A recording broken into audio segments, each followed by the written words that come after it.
Hello students, स्वागत है आपका आईसीटी वर्चुअल क्लासेस में। मैं हूं कविता, आपकी बायो टीचर। उम्मीद करती हूं आप सभी अच्छे होंगे और स्वस्थ होंगे। तो क्लास हम कंटिन्यू करेंगे अपना चैप्टर जिसका नाम है रिप्रोडक्टिव हेल्थ। तो हम बात कर रहे थे यहाँ पे रिप्रोडक्टिव हेल्थ के बारे में और हमने यहाँ पे पढ़ा था कॉन्ट्रासेप्टिव्स के बारे में। आज हम उससे आगे का जो टॉपिक है वो कंटिन्यू करेंगे। तो आइए चलते हैं स्मार्ट बोर्ड की तरफ।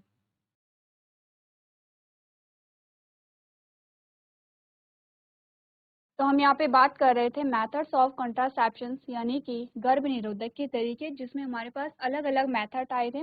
कुछ हमने नेचुरल और ट्रेडिशनल मेथड्स यहाँ पे देखे थे, कुछ बैरियर मेथड्स हमने देखे थे। फिर हमने यहाँ पे बात की थी इंट्रा यूटेराइन डिवाइसेस की, यानी कि IUDs की।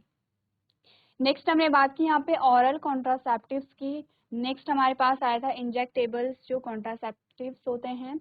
नेक्स्ट हमने बात की थी सर्जिकल मेथड्स की। तो ये जो जितने भी टॉपिक्स आपको कराए जा रहे हैं, ये आपको क्या करने हैं, अच्छे से यहाँ पे समझने हैं और उनके बारे में आपको क्या करना है, यहाँ पे स्टडी करना है।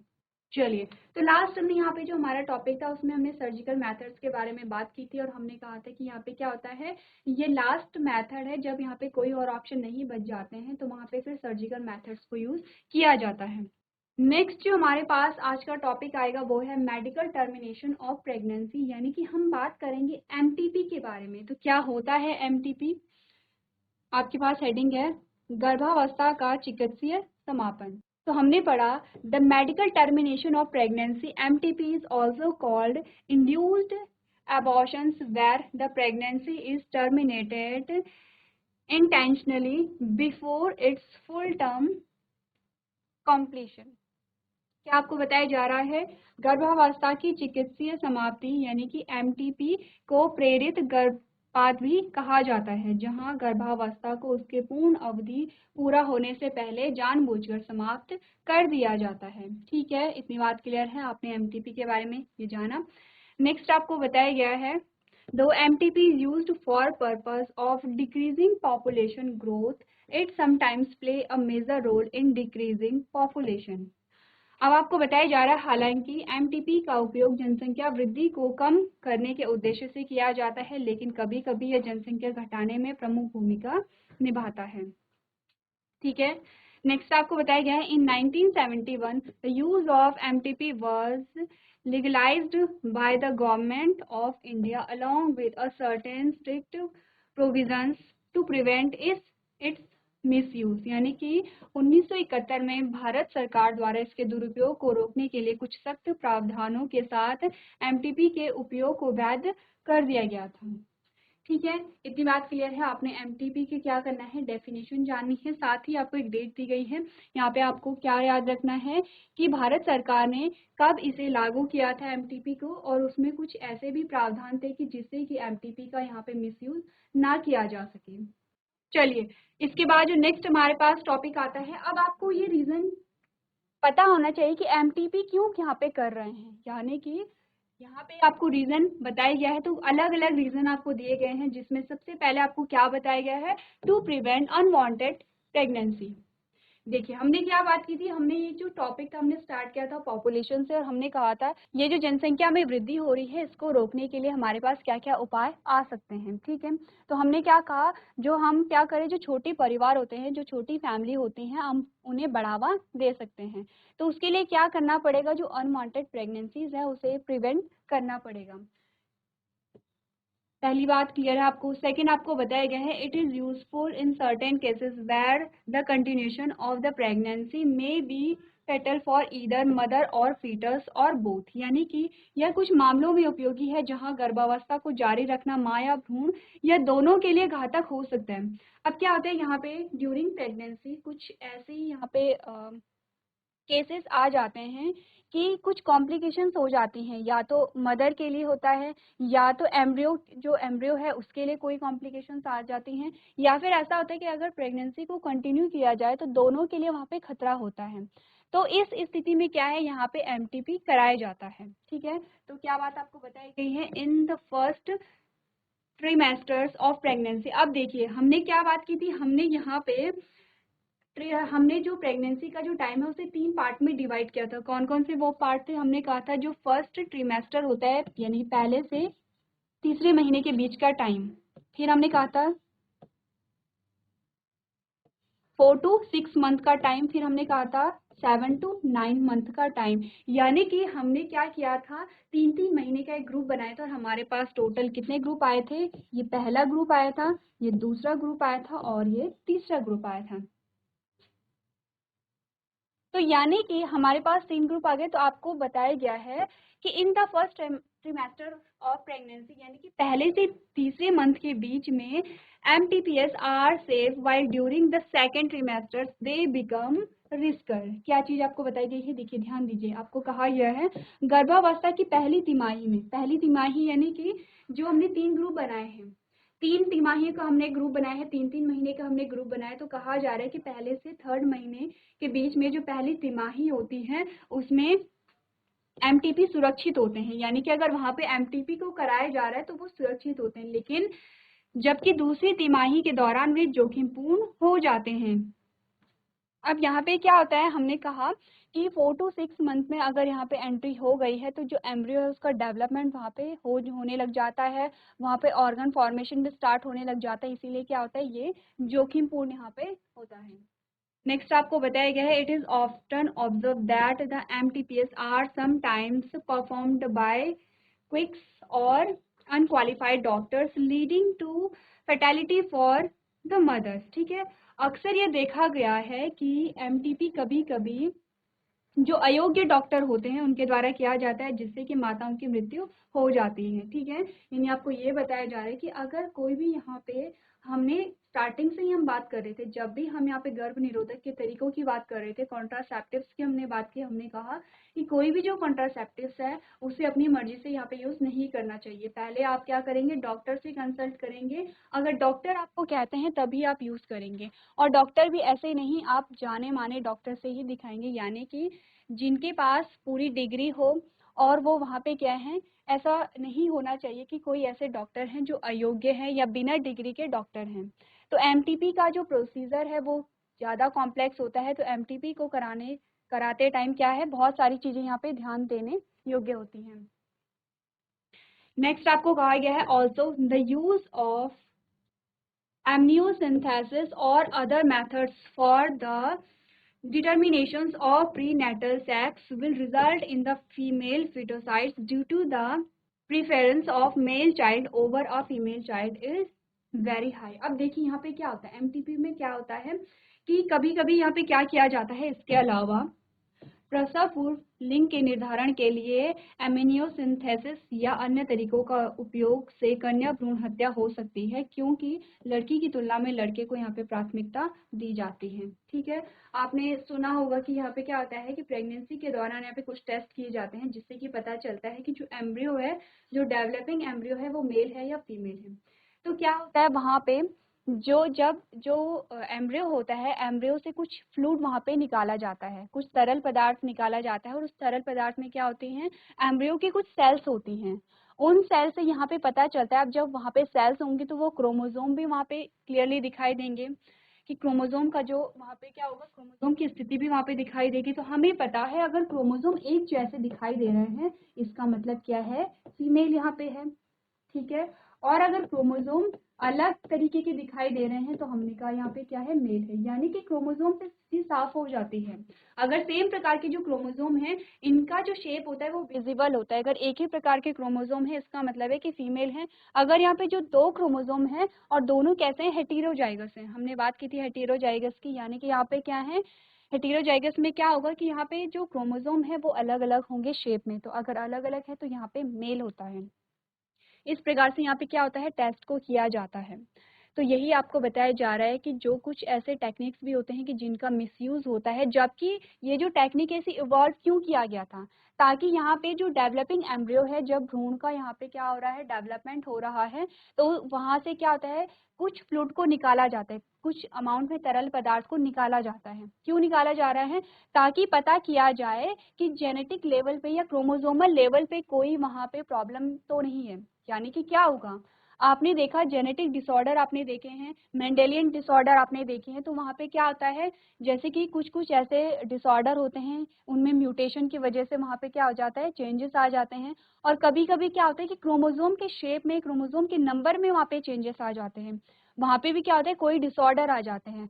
तो ये पता करने के लिए कि जो क्रोमोजोम्स हैं उनका नंबर बराबर है या नहीं है, या फिर जो क्रोमोसोम का शेप है वो बिल्कुल सही है या नहीं है, तो ये सारी चीज़ें पता करने के लिए ये टेक्निक इवॉल्व की गई थी। लेकिन हम क्या करते हैं, उसका मिसयूज कर देते हैं। हम ये देखते हैं कि जो डेवलपिंग एम्ब्रियो है वो मेल होगा या फीमेल होगा, क्योंकि ज़्यादा प्रीफर किया जाता है कि यहाँ पे जो न्यू बॉर्न है वो मेल यहाँ पे हो। ठीक है, तो आपको ये भी पता होना चाहिए क्यों टेक्निक को इवॉल्व किया गया था, क्या उसके मिसयूज यहाँ पे आ रहे हैं, किस प्रकार से देखा जाता है कि यहाँ पे डेवलपिंग एम्ब्रियो मेल होगा या फीमेल होगा। चलिए, इसके बाद जो नेक्स्ट हमारे पास टॉपिक आता है वो है सेक्सुअली ट्रांसमिटेड डिजीज, यानी कि यौन संचारित रोगों के बारे में आप जानेंगे। यानी कि हमने क्या देखा, जब भी आपने रोगों के बारे में जाना है, डिजीज के बारे में जाना है, आपने दो प्रकार की डिजीजों के बारे में जाना है। छोटी क्लासेस में हम पढ़ते चले आ रहे हैं, एक प्रकार की वो बीमारियां होती हैं जो संचारित होती हैं, जो ट्रांसमिट होती हैं, जो फैलती हैं।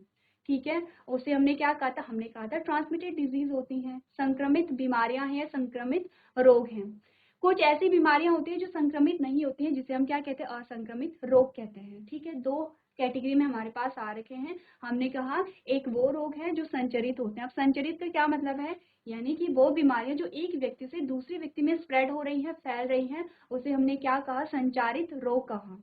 अब जब आपने छोटी क्लासेस में पढ़ा था तो हमने कहा था कि जो रोग एक व्यक्ति से दूसरे व्यक्ति में फैल जाते हैं वो किन की वजह से होते हैं, तो आपने कहा था वो माइक्रोब्स की वजह से होते हैं। यानी कि मोस्टली जो रोग एक व्यक्ति से दूसरे व्यक्ति में फैलेंगे उनका जो कारण होता है वो होता है माइक्रोब्स, क्योंकि माइक्रोब्स क्या होते हैं, इजिली ट्रैवल कर सकते हैं। एग्जाम्पल लेते हैं यहाँ पे, जो कॉमन कोल्ड हमें होता है, कॉमन कोल्ड से क्या होता है, किसी व्यक्ति ने आपके सामने छींका या उसे खांसी आ गई है, तो आपको भी कुछ टाइम बाद क्या होता है, आपको लगता है कि आपको कोल्ड हो गया है फिर से। तो ऐसा होता है और ऐसा होता ही रहता है, फ्रीक्वेंटली ऐसा होता है कि अगर एक को कोल्ड है, अगर दूसरा उसके संपर्क में आता है और उसका इम्यून सिस्टम यहाँ पे वीक है तो उसे भी कोल्ड हो जाता है। अब हमारे पास एक और शब्द आ गया है, इम्यून सिस्टम क्या होता है। हमने बात की थी कि हमारी बॉडी में कुछ ऐसे सेल्स होते हैं कि जो कि साथ मिल करके हमें सुरक्षा प्रदान करते हैं। देखिए, हमने क्या कहा था, हमारे चारों ओर जो माइक्रोब्स होते हैं वो बहुत ज़्यादा संख्या में हैं। माइक्रोब्स हर जगह रहते हैं, वो एक्सट्रीम कंडीशन से ले करके नॉर्मल कंडीशंस में भी रहते हैं। और जहाँ पे आप हैं, चाहे आप अपने घर में हैं, घर से बाहर हैं या कहीं भी हैं, हम चारों तरफ से चौबीसों घंटा माइक्रोब से घिरे हुए हैं।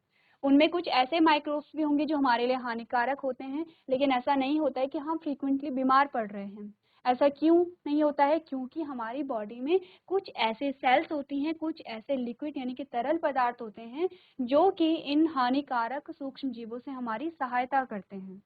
तो यहाँ पे क्या है, वो सारी सेल्स मिल करके, वो सारे जो लिक्विड सब्सटेंस यहाँ पे होते हैं वो सब मिलके क्या बनाते हैं, इम्यून सिस्टम को बनाते हैं। तो हमारा जो इम्यून सिस्टम है वो क्या करता है, हमें इम्यूनिटी प्रदान करता है। इम्यूनिटी क्या है, रोगों से लड़ने की जो क्षमता होती है वो इम्यूनिटी होती है। आगे चल के जो हमारे पास चैप्टर आएंगे उसमें आप डिटेल में जानेंगे इम्यूनिटी किसे कहते हैं, जो इम्यून सिस्टम है उसमें कितने प्रकार की सेल्स आ रही हैं और किस प्रकार से कार्य करती हैं। अगर वो रोगों से लड़ने में हमारी मदद कर रही हैं तो क्या क्या प्रोसीजर वहाँ पे होता होगा, क्या क्या वो कर रही होंगी। जैसे कि इसमें आप पढ़ेंगे फिजिकल बैरियर के बारे में, और जब भी आप फिजिकल बैरियर के बारे में पढ़ेंगे तो आप सबसे पहले यहाँ पे क्या पढ़ते हैं, आप पढ़ते हैं त्वचा। सबसे पहले आप पढ़ते हैं उसमें त्वचा के बारे में, स्किन के बारे में। हमने कहा हमारा फिजिकल बैरियर है स्किन।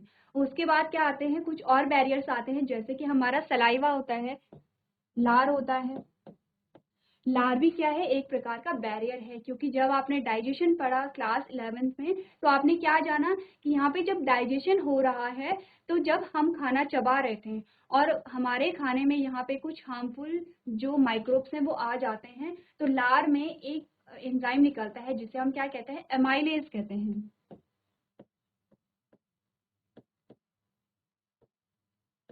और एक निकलता है जिसे हम क्या कहते हैं, लाइसोजाइम कहते हैं।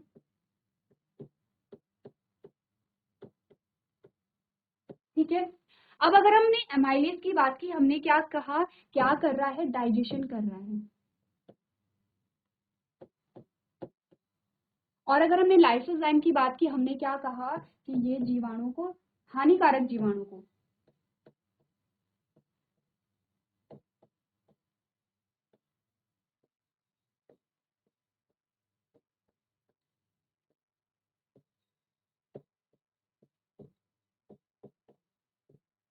ठीक है, इतनी बात क्लियर है। तो हमने क्या कहा, लार क्या कर रहा है, जहां एक तरफ पाचन में मदद कर रहा है, वहीं दूसरी तरफ हमें क्या कर रहा है, जो हानिकारक जो माइक्रोब्स होते हैं, जो सूक्ष्म जीव होते हैं, उनसे हमारी रक्षा करता है। इसी प्रकार से आप पढ़ेंगे स्टमक में क्या होता है, हाइड्रोक्लोरिक एसिड होता है।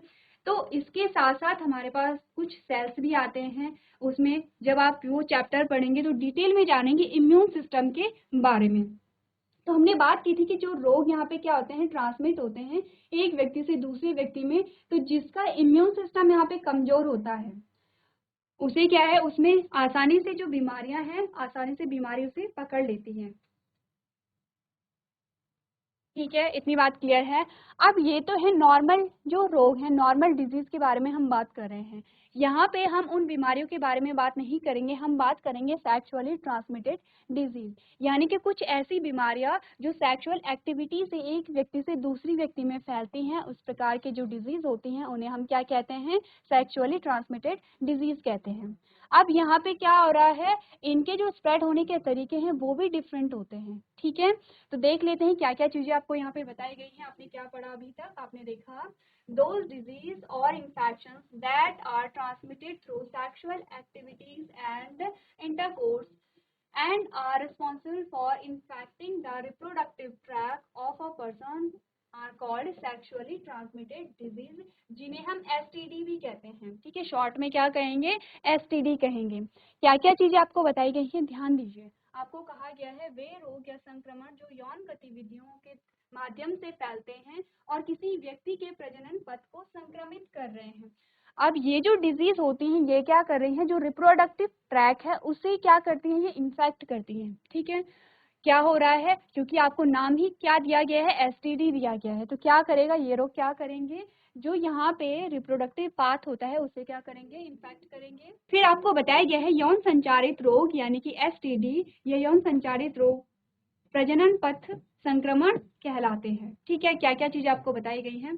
चलिए नेक्स्ट आपको यहाँ पे एग्जाम्पल दिए गए हैं। आपको क्या बताया गया है, common examples of STDs are gonorrhoea, genital herpes, syphilis है, जेनिटल वॉर्ट्स है, और आपको अलग अलग यहाँ पे क्या दिए गए हैं, अब एग्जाम्पल दिए गए हैं जो कि आपको याद रखने हैं। तो आपने क्या देखा, गोनोरिया हो गया है, यहाँ पे जननांग दाद हो गया है, सिफिलिस हो गया है या जननांग मस्सा यहाँ पे आता है, क्लेमाइडियोसिस हो गया है, हेपेटाइटिस बी यहाँ पे हो गया है, या ट्राइकोमोनियासिस यहाँ पे हो गया है, HIV यहाँ पे आता है। ठीक है, क्या क्या एग्जाम्पल आपके पास यहाँ पे आए हैं, आपने ये सारे एग्जाम्पल याद करने हैं।